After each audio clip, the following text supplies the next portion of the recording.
হুম। যাকে নিরাপত্তা উপদেষ্টা করেছিলেন তাকে আসলে পররাষ্ট্রমন্ত্রী করেছেন। যিনি হুম।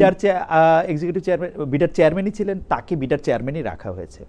হুম। হুম। এবং অনেকগুলি গুরুত্বপূর্ণ জায়গায় ডক্টর মোহাম্মদ ইউনূসের পছন্দের লোকই আছেন। তো আ- আপনি আমরা আপনি না কেন, আরেকজন উপদেষ্টা কেন, আমি মানে এটা কি কোনো কারণ আছে, মানে মানে না মানে না না না এটা আমার কোনো মনে হয় কি যে আহ, এই খলিলুর রহমানের ব্যাপারটা একেবারেই আলাদা, এবং এর সাথে মার্কিন বাণিজ্য চুক্তি থেকে শুরু করে মার্কিনীদের সাথে যে সম্পর্ক, আহ, যুক্তরাষ্ট্রের সাথে যে সম্পর্ক, সেটার একটা আহ, ব্যাপার আছে। এটা পরিষ্কার, এটা দিনে দিনে আরো পরিষ্কার হচ্ছে, যেহেতু বিএনপিও মনে হয় যে সে চুক্তির সাথে, আমরা এখন সেটা নিয়ে আলোচনা করবো কিনা জানি না, কিন্তু আমার মনে হয় যে তাদের এটার সাথে যে একটা ঘনিষ্ঠতা ছিল, সেটারই কারণে তারা একটা ধারাবাহিকতা আ- আ- রক্ষার আ- প্রয়োজনীয়তা বোধ করেছে আপা, সম্ভবত, এটা আপনার কাছে আমি কি, মনে করি। আপনার কাছে কি মনে হয় ডক্টর হুম। খলিলুর রহমানকে যে মানে বিএনপি পিক করেছে, যে কারণে হুম। আপনি যে কারণটার কিছুটা হুম। আভাস দিলেন, হুম। সেই একই কারণে ডক্টর মোহাম্মদ ইউনূস তাকে পিক করেছেন? না, আম, ওনাকে পিক করার সময়, হ্যাঁ, এটা কিছুটা হতে পারে, যদিও তাকে পিক করার সময় আমরা আসলে প্রথমে অত জানতে পারিনি। যখন নাকি উনি এসছেন, ওনাকে আমরা কিন্তু আগে চিনতাম, এবং খুব ভালো মানুষ, এতে কোনো সন্দেহ নেই। কিন্তু ওনার সাথে যে আহ, যুক্তরাষ্ট্রের সম্পর্কের ঘনিষ্ঠতা, এবং পরবর্তীকালে আমি আজকে বলতে বাধ্য হচ্ছি যে পরবর্তীকালে তার মানে দেশের স্বার্থের চেয়েও আমার কাছে মনে হয়েছে যে যুক্তরাষ্ট্রের সাথে সম্পর্কটা রক্ষা করার ব্যাপারটা বেশি গুরুত্ব পেয়েছে। এটা আপনি ডক্টর এবং ইউনূসের ক্ষেত্রে বলছেন? না, খলিলুর রহমানের ক্ষেত্রে মানে বলছি। এবং খলিলুর খলিলুর রহমান রহমানের, ওয়াজ নোবডি, ডক্টর ইউনূস অ্যাপয়েন্টেড হ্যাঁ, হিম।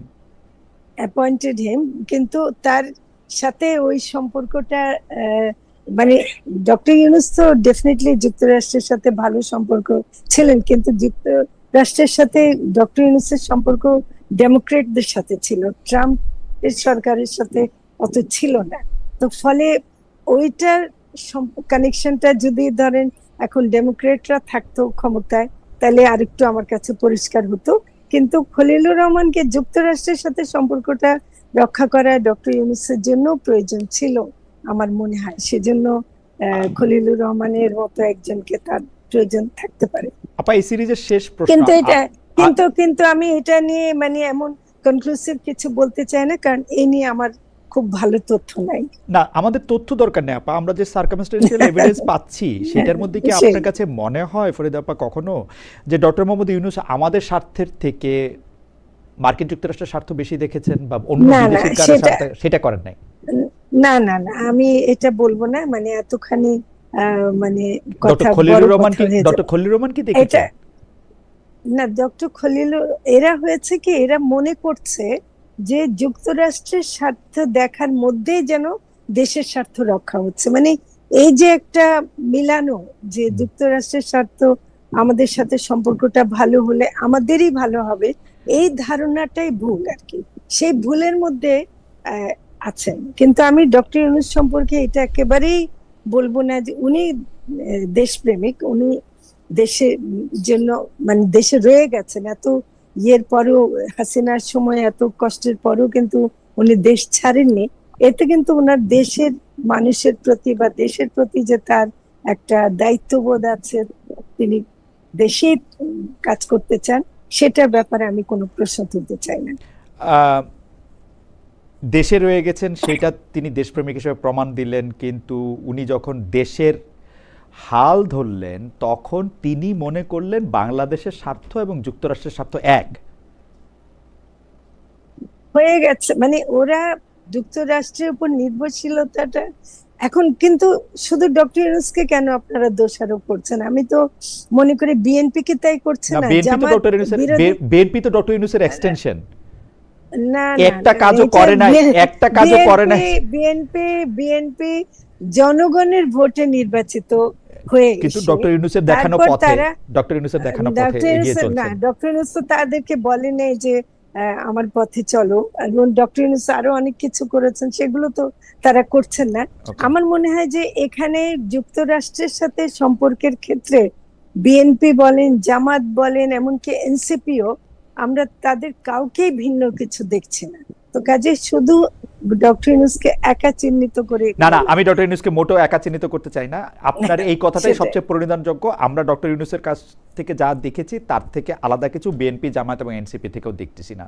করছে সেটা না। সেটা হ্যাঁ, সেটা করছে। একদম আমি আপনার সাথে শতভাগ একমত। সেই জন্যই আমি মনে করছিলাম যে ধরেন বিএনপি ক্ষমতায় আসুক, জামায়াত ক্ষমতায় আসুক বা এনসিপি ক্ষমতায় আসুক, আপনাকে মন্ত্রী হওয়ার জন্য বলবে কিনা, যেহেতু ডক্টর ইউনূস বলছেন আমি সেই জন্য আমি প্রথম থেকে শুরু করছিলাম, বিকজ আমার কাছে মনে হয় যে তার আলাদা কিছু, না আমাদের না আমাদের না আলাদা কিছু দেখতেছি না। না যাই হোক, না। আমি একটু ডক্টর মুর্শিদের কাছে যাই। ডক্টর নাভিন মুর্শিদ, অনেকেই বলে থাকেন, আপা আমাদের মনে করাই দিলেন যে জুলাইটা আমাদের মনে রাখতে হবে। আমার এটা মনে থাকে, কিন্তু আপনার কাছে আমার যেটা প্রশ্ন, যদি আমি পাশাপাশি রাখি 2024-এর জুলাইতে যে কারণে, মানে এটা ইন্টারনেটে বেশ আমি তখন জার্মানিতে ছিলাম দেখেও আমি বেশি খবর রাখতাম কিনা আমি জানি না, কিন্তু আমি অনেকবার দেখেছি, আপাও নিশ্চয়ই মনে করতে পারবেন যে আপনি খুবই ঝুঁকি নিয়ে, আপনি খুবই মানে আমি বলবো যে খুবই খুবই এমপ্যাথি নিয়ে আপনি জুলাইতে যখন এই ঘটনাগুলি ঘটতেছিল তখন আপনি একটা নতুন দেশের জন্য, নতুন সব মানুষের চাওয়া পাওয়া পূরণ হওয়ার জন্য, একটা গণতান্ত্রিক ব্যবস্থার জন্য, একটা নিরাপদ বাংলাদেশের জন্য আপনি কথা বলেছিলেন। আপনার সেই আশাটা পূরণ হয়েছে কিনা, আপনি যদি 4-5টা নিয়ামক মাথায় রেখে বলেন, ভেরিয়েন্ট মাথায় রেখে বলেন, অর্থাৎ একটা যদি হয় আইন শৃঙ্খলা, একটা যদি হয় হচ্ছে যেটাকে আমি হচ্ছে মব ভায়োলেন্স বা নিজের হাতে আইন তুলে নেওয়া বলি, সেইগুলি মাথায় রেখে যদি বলেন, অর্থনীতি, বিদেশি সম্পর্ক, কূটনীতিক পরিস্থিতি, এগুলি যদি মাথায় রেখে বলেন, ডক্টর নাভিন মুর্শিদ। হ্যাঁ, আমার প্রথমে থ্যাংক ইউ আমাকে ডাকবার জন্য। জুলাইয়ের আকাঙ্ক্ষা আসলে এই সময়ে এসে এত বড় একটা জিনিস, একটা বড় একটা আকার নিয়েছে যে সেখানে তো আসলে সবকিছু ঢুকানো সম্ভব না। কারণ এটা আসলে সবচেয়ে মানে সেই সময় আপনি মানে খুব সুন্দর করে বললেন ঝুঁকি নিয়ে ইত্যাদি, সাহসী ইত্যাদি। হ্যাঁ, আসলে ওগুলো কিছুই তো সে সময় আমাদের মাথায় কাজ করেনি। আমি যে সাহসী হওয়ার জন্য যাচ্ছি বা কিছু, সেটা একেবারেই তো না। হ্যাঁ, যে এটা যেমন আমরা যারা শিক্ষক, এবং এটা তখনও সত্যি, এটা আজকে হলেও আজকেও এটা সত্যি হবে, যদি আমরা দেখি আমাদের ছাত্রছাত্রীদের উপর আঘাত হানা হচ্ছে, আমাদের প্রতিবাদ করাটা, আমরা শিক্ষক হিসেবে আমরা এটাকে আমাদের দায়িত্ব মনে করি। হ্যাঁ, আমাদের ছেলে মেয়ে তুল্য। এবং এটা পৃথিবীর যে কোনো জায়গাতেই হোক না কেন, আজকে ভারতেও যখন ছাত্রছাত্রীদের উপর আঘাত হানছে, সেটারও একটা নিন্দা আমাদের করাটা আমাদের দায়িত্বের মধ্যে পড়ে। হ্যাঁ, যে ছাত্রছাত্রীদেরকে তো এভাবে মারা যায় না। হ্যাঁ, এবং এই ভারত এখন এই উত্তাল সময়ের মধ্যে একটা জিনিস যেটা আপনি লক্ষ্য করবেন হচ্ছে যে ওরা কিন্তু এই লাঠি চার্জেই থেমে যাচ্ছে। হ্যাঁ, ওরা কিন্তু টিয়ার গ্যাসে থেমে যাচ্ছে, ওয়াটার ক্যানন। হ্যাঁ, এবং ওটা যদি আমরা পয়েন্ট আউট করে বলবো যে না, ওগুলো তো এর থেকে বেশি এত রিপ্রেসিভ হওয়াটা তো, এটা তো অ্যালাউড না। হ্যাঁ, অ্যালাউড না মানেই কিন্তু এখানে একটা গণতান্ত্রিক কাঠামো আছে বলে ওরা বলতে পারছে এটা অ্যালাউড না, যেটা আমাদের সময় কিন্তু ছিল না। হ্যাঁ, এটা কোন পর্যায়ে যে ঠেকবে, যখন ওই হেলিকপ্টার আমরা দেখলাম। হ্যাঁ, এই যে কিছু কিছু সময়ে যখন আমাদেরকে মনে করে দিল যে আমরা এখন আসলে জানি না এটা শেষ কোথায়, কতখানি রিপ্রেসিভ হয়ে যাবে স্টেট, সেই সময় তখন তো আসলে আর কোনো কিছু বাকি থাকে না। এখন যখন দেয়ালে পিঠ থেকে যায়, তখন তো ওই প্রতিবাদটাও যদি না করি, তখন আমরা তাহলে কেমন ধরনের মানুষ? ওই জায়গাতে মানবতার জায়গাটাতেই চলে যায় যে এখন তো এটার প্রতিবাদ করতে হবে। এখন যে সেই জায়গা থেকে সেই সময়ের চাওয়াটা কিন্তু খুব কম চাওয়া এক অর্থে, যে এই বাচ্চাদেরকে আর মেরেন না এইভাবে। হ্যাঁ, এদেরকে এইভাবে অস্ত্রধারী লোকজন এনে এদেরকে এভাবে মারবেন না, স্নাইপার দিয়ে মারবেন না, হেলিকপ্টার দিয়ে মারবেন না। তো ওই জায়গা থেকে যেটা চাওয়াটা কিন্তু খুবই ওই মুভমেন্ট আমি বলছি। হ্যাঁ, কেন আমরা সবাই কেন রাস্তায় নেমে গেলাম, আমরা এই জিনিসটা নিতে পারছিলাম না বলে। হ্যাঁ না, এখন এবং যেটা হয়, the straw that broke the CAMELS back, এটা তো আসলে নট দ্য স্ট্র, সেটা সেই সময় আমরা তখন ওই একটা সিঙ্গেল ইস্যু দিয়ে যাওয়া, কিন্তু সেটা কি রিভিল করে? এটা রিভিল করে এই যে গণতন্ত্রের সমস্যাটা। হ্যাঁ, এবং আরেকটা জিনিস আমার মনে হয় যে এখন আমরা পেলাম কিনা, আমরা যে আমরা আচ্ছা ছোট করে বললে পাইনি, কিন্তু কেন পাইনি বোঝার জন্য আমাদের বুঝতে হবে যে আমাদের প্রতিষ্ঠানগুলো কিভাবে একেবারে ধ্বংস হয়ে গেছে এবং সেখান থেকে উঠে আসাটা কতটা কষ্টের। এবং আপনি যে কোনো ব্যবস্থার দিকে তাকান, শিক্ষা ব্যবস্থা, মানে যে বিউরোক্রেসি হোক, জাস্টিস সিস্টেম হোক, যে কোনো সিস্টেম হোক না কেন, আমাদের তো প্রত্যেকটা একেবারে শুরু থেকে ঘুরতে হচ্ছে ওরকম একটা অবস্থা, যার কারণে এখন এই সময় এসে এখন বিএনপির জন্য কিন্তু মায়াই লাগে যে এরকম একটা পরিস্থিতি তারা ইনহেরিট করলো, তাই না? যে এখানে প্রত্যেকটা জিনিস তিলে তিলে আমরা যেমন এক ধরনের, যেমন আওয়ামীর সময় দুটো জিনিস আমরা যারা একটু ক্রিটিক্যাল তারাও আমার মনে হয় বুঝতে পারিনি যে আমাদের অর্থনীতির অবস্থা কতটা খারাপ এবং আমাদের সামাজিক অবস্থাও কতখানি খারাপ, এবং অবস্থা আমাদের শিক্ষা ব্যবস্থায় বা কতখানি খারাপ। হ্যাঁ, যে এই যে একটা কার্পেট দিয়ে একটা ধোঁয়াশা দিয়ে রাখা, এটা এখন কার্পেট উঠে যাওয়ায় আমরা তখন দেখতে পাচ্ছি যে আসলে ধ্বংসস্তূপটা কেমন দেখতে। হ্যাঁ, যে আমাদের এখানে শিক্ষার অভাব, আপনি আশেপাশে তাকান, হ্যাঁ মানুষের কি এভাবে থাকার কথা ছিল? আপনি রাস্তার দিকে তাকান, এই রাস্তায় তারা খায়, যে এরকম তো সেই বাংলাদেশ তো আমরা চাইনি, তখনও চাইনি, এখনো চাই না। ওগুলো ওই যে উন্নয়ন দিয়ে যে আমরা যেভাবে মানে ভেবেছিলাম যে এক ধরনের অ্যাসপিরেশন, সেটা তো হয়ইনি, বরঞ্চ এখন সেগুলি বেরিয়ে আসছে এবং সেটার একটা সহিংস রূপ নিচ্ছে। ডক্টর মুর্শিদ, আমি ইনস্টিটিউশন ধ্বংসগুলি যে করা হয়েছে সেই ব্যাপারে আমি শতভাগ একমত, কিন্তু ইনস্টিটিউশনগুলি ধ্বংসের পরে সেগুলি ঠিক করার কি আমাদের আর কোনো উপায় নাই? আমরা এই পৃথিবীর সবচেয়ে ভালো অ্যাভেলেবেল বাঙালি ডক্টর মোহাম্মদ ইউনূসকে নিয়ে আসলাম ইনস্টিটিউশন ঠিক করার জন্য। তো উনি ইনস্টিটিউশন ঠিক করতে গেলে যা করলেন, অনেকগুলি ক্ষেত্রে ফরিদা আপাকে ওই চেয়ারে বসে থেকেও এর মধ্যে থেকে মন খারাপ করে থাকতে হয়েছে যে না, এটা ঠিক হচ্ছে না। চেয়ারের থেকে বাইরে হওয়ার পরে তো বটেই, উনি হয়তো মুখে বলেন নাই, আপনি বলছেন মুখে, স্ট্যাটাসে দিচ্ছেন যে এটা হয় না, এটা হয় না, এটা হয় না, এটা হয় না। তো ইনস্টিটিউশন ঠিক করার ক্ষেত্রে ডক্টর মোহাম্মদ ইউনূসের এটা উনি পারলেন না কেন? মানে উনাকে কোথায় আটকা ছিল? বরং আমি প্রশ্ন করতে চাই, আজকে আপনি যেদিকে ইঙ্গিত করতেছেন সেই জনতুষ্টিমূলক, যদিও উনি কোনোদিন ইলেকশন করবেন না বা করেন নাই, উনি জনতুষ্টিমূলক কাজগুলি তো করতে থাকলেন, যে বেশিরভাগ লোক যেটা পছন্দ করে, ন্যায় হোক অন্যায় হোক, যেটা মব, সেগুলি প্রত্যেকটাই উনি সাপোর্ট করছেন। ইনস্টিটিউশনগুলি ধ্বংস করার ক্ষেত্রে উনি অনেক বড় অবদান রাখছেন, বিএনপি তো রাখতেই আছে। তো এইটা কেমনে? এবং আপা, আমি শেষ কথা বলি, আপা এক লাইনে এটা বলে দিছে না, আমরা একটু ডক্টর মুর্শিদকে শুনে আসি আপা, যে আপা এক লাইনে বলে দিছে, তারপর আমি একটু বলবো যে আপা এক লাইনে বলে দিছে যে আমি তো কোনো পার্থক্য দেখি না জামাত, এনসিপি, বিএনপি, এই তারপরে ডক্টর ইউনূসের সময়কালের মধ্যে। আপনি যদি একটু বলতেন ডক্টর মুর্শিদ। আর আমি একটা দর্শকের একটু মতামত শোনাই, জালাল আহমেদ, উনি মন্তব্য করছেন, খালেদ ভাই আপনি নাম্বার 1 তেলবাজ, সেটা কি মানেন? না ভাই মানি না। ডক্টর মুর্শিদ আপনি বলেন। না, এটা না, আমার কাছে মনে হয় যে দেখার জন্য আমাদের মনে রাখতে হবে যে আমাদের এই যে আমরা বলতে পছন্দ করি যে গত 15 বছর হচ্ছে আমাদের অথরিটেরিয়ান রেজিম, আমাদের অথরিটেরিয়ান হিস্ট্রি কিন্তু আরো অনেক লম্বা। আমরা এরশাদের সময়টা কেন বাদ দিব? জিয়ার মিলিটারি রুল কেন বাদ দিব? আমরা যদি পুরোটা মিলে দেখি, আমরা তখন দেখি যে আমাদের অথরিটেরিয়ান এক্সপিরিয়েন্সই সবচেয়ে বেশি। তার মানে কি? তার মানে আমরা অনেক কিছু শিখিনি, তার মানে আমরা গণতান্ত্রিক ভাবে কিভাবে কাজ করতে হয়, গণতান্ত্রিক চর্চা মানে কি সেটা পর্যন্ত জানি না। এবং এর মধ্যে যা হয় হচ্ছে কি, নতুন প্রজন্ম আসতে থাকে এবং আমরা কেউই জানি না আসলে how to hold government accountable. আমরা শিখি না কেমন করে গণতান্ত্রিক ভাবে প্রতিষ্ঠান চালাতে হয়। এবং এই ফরিদা ভাই আসলে আরো ভালো বলবে, কিন্তু প্রত্যাশা কিন্তু ফরিদা ভাই, আমি আপনাকেও বলছি এবং সরকারের আমি বলবো যে আমাদের সবচেয়ে বড় প্রত্যাশা ছিল যে আমাদেরকে একটু দেখিয়ে দেন গণতান্ত্রিক চর্চা মানে কি।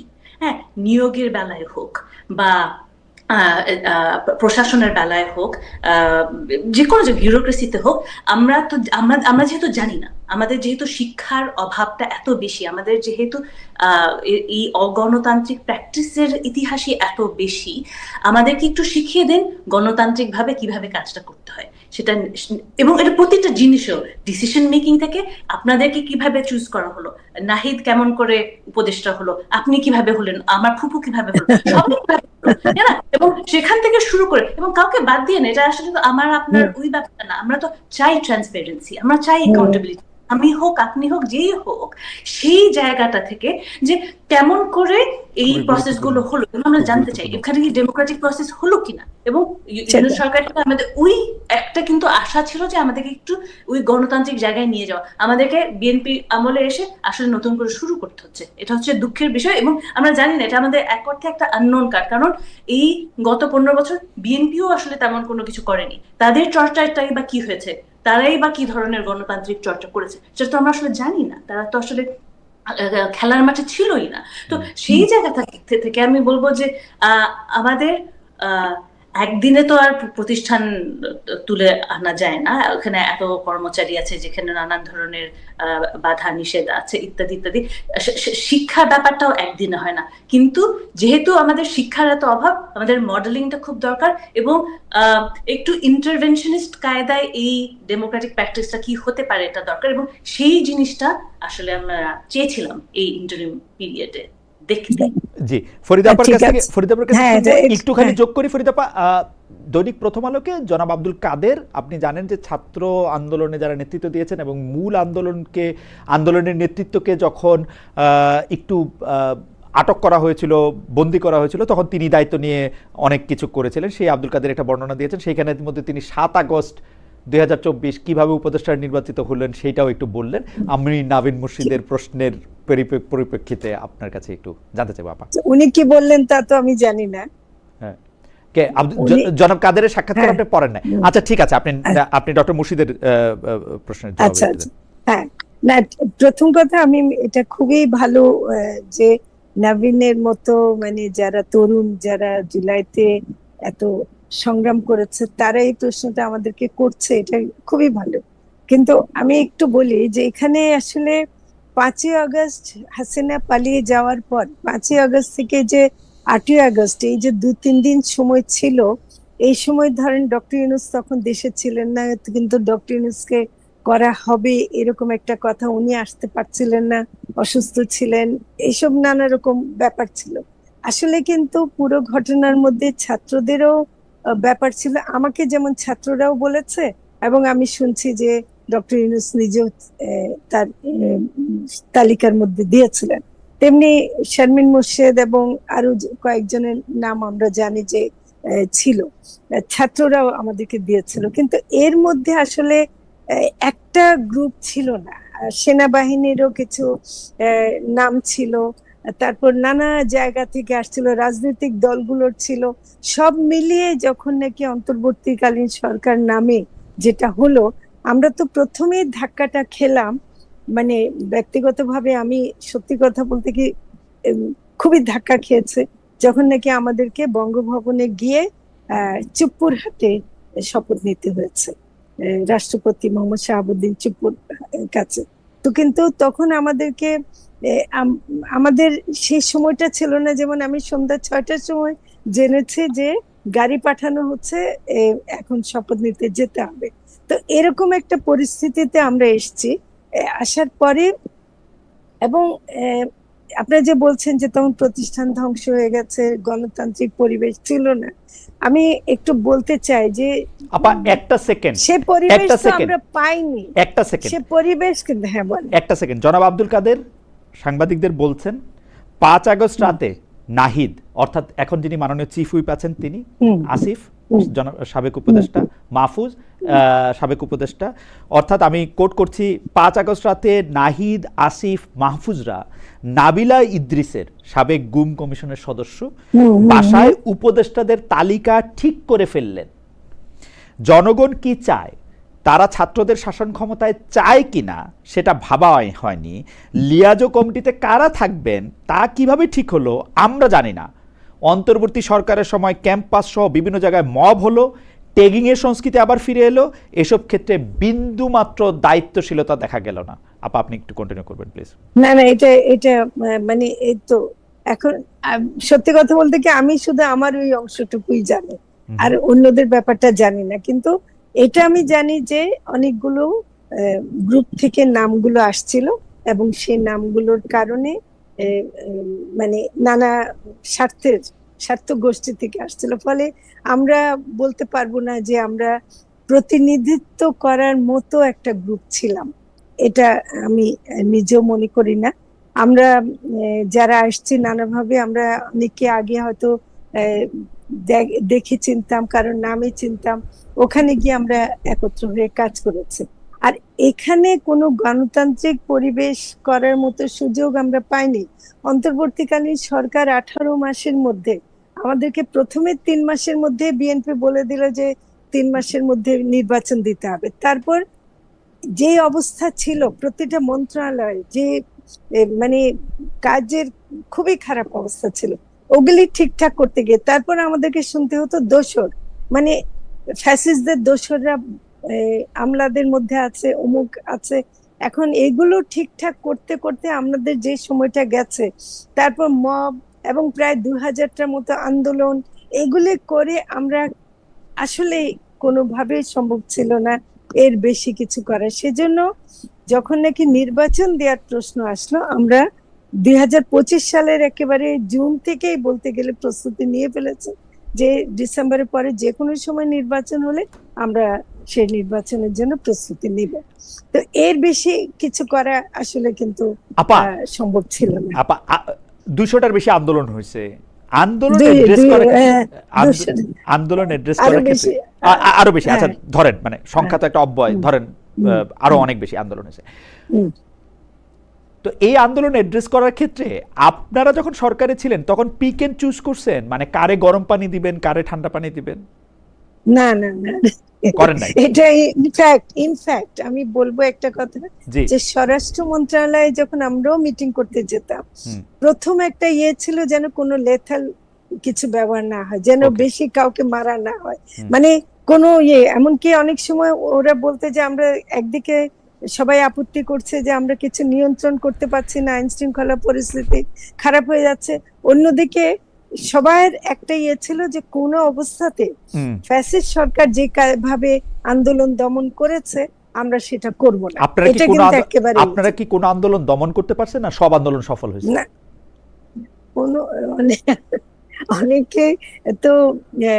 অনেককে তো সরাতে হয়েছে, অনেক আন্দোলন চলেছে, কিছু কিছু সফল হয়েছে, সব সফল হয়নি, নানাভাবে হয়েছে, এটা এক কথায় উত্তর দেওয়া যাবে।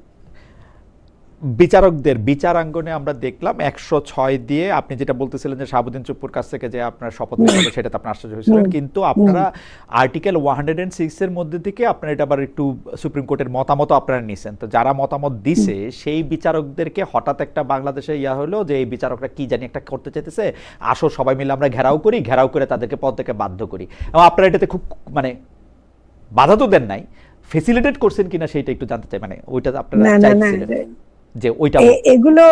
এগুলো আমার ক্ষেত্র ছিল না, কিন্তু আমরা নিশ্চয়ই এগুলো জানতাম। আমরা যখন সবাই মিলে বসতাম, এটা কখনো আমরা ফ্যাসিলিটেট করার প্রশ্ন আসে না। আমরা যখন নাকি সরকারে ছিলাম তখন সরকারের মতোই ভূমিকা রাখার চেষ্টা করেছি। বাইরে ছাত্রদেরও না, এখানে কিন্তু আরেকটা ব্যাপার একটু বলি, যে যেহেতু যারা আন্দোলন করছিল, যেসব ছাত্ররা, আমাদের মধ্যে 2জন ছাত্র প্রথমে আমাদের সাথে উপদেষ্টা ছিল, পরে মাহফুজ যোগ দিয়ে 3জন হয়েছে, কিন্তু ছাত্রদের দিক থেকেও যে চাপটা ছিল সেটাও তো আমাদেরকে মানতে হচ্ছিল।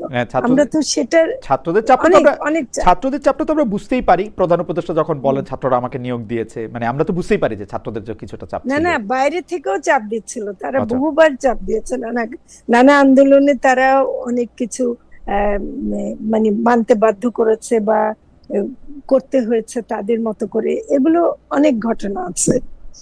এখন এত কথা তো বলা যাবে না, আমরা এত কথা শুনতে চাই আপা, আপনি না বললে, আপনি তো কালের সাক্ষী, আপনারা না বললে আর কে বলবে?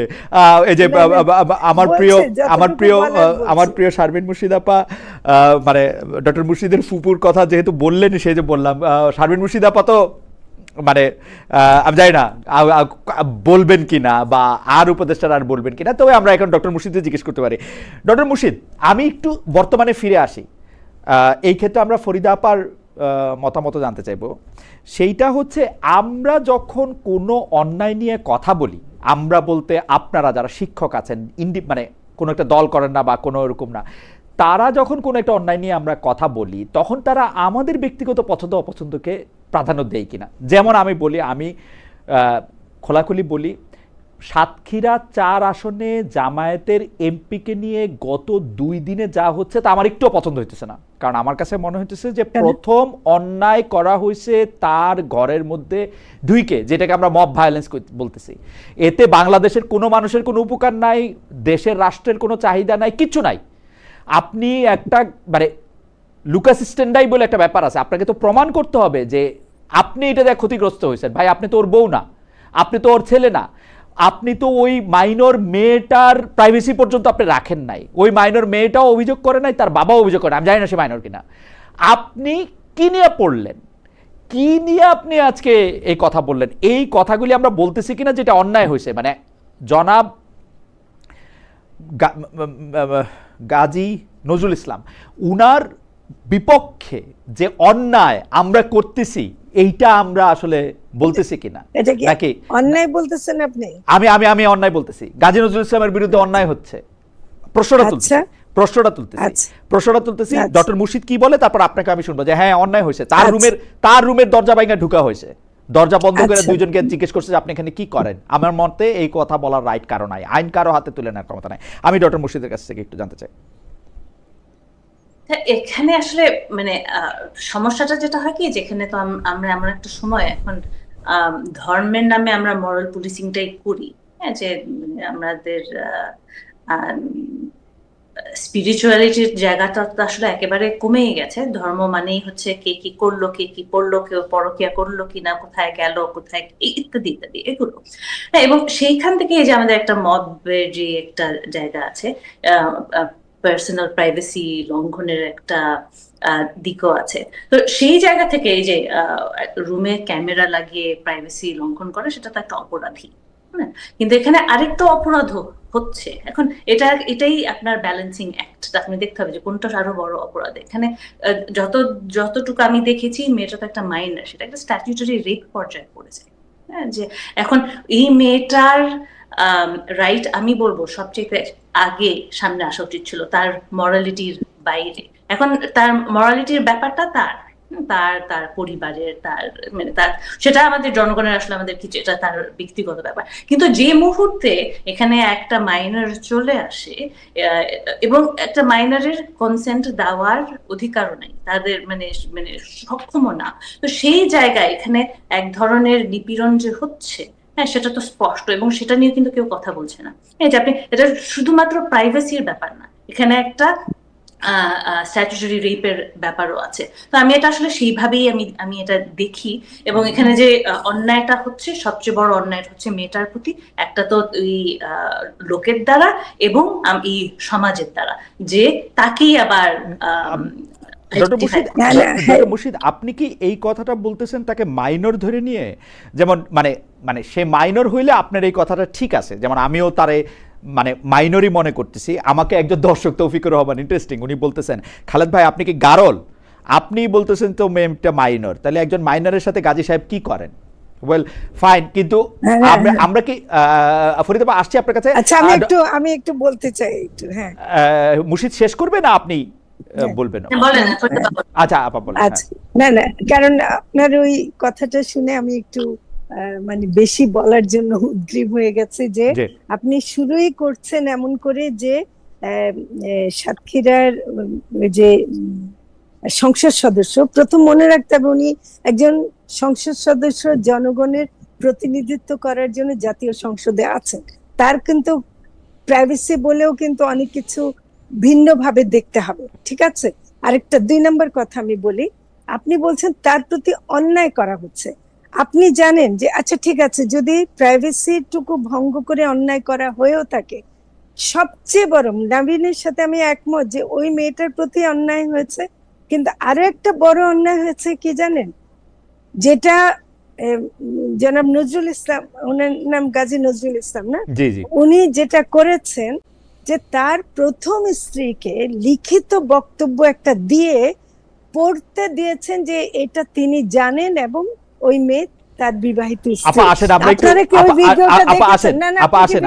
মানে আপনি কি করে বলবেন যে তাকে লিখিত বক্তব্য বলতে বলা হয়েছে? না, আমি দেখে, আপনি ভিডিওটা দেখেন, ও যেভাবে তাকে পড়ছে, সেটা তো বোঝাই যায় যে একটা লিখিত বক্তব্য। এবং আপা আমি তার বেশিরভাগ পড়ার ধরন- সময় প্রশ্ন করার সময় তাকিয়ে তাকিয়ে পড়ি, নাইলে ওই যে ইংরেজি বাংলা না আমি না সব- ঠিক আছে, না না ঠিক আছে, কিন্তু যদি মুখেও বলে থাকে সেটা কি সে মনে করেন যে সে স্বেচ্ছায় এরকম করে বলছে?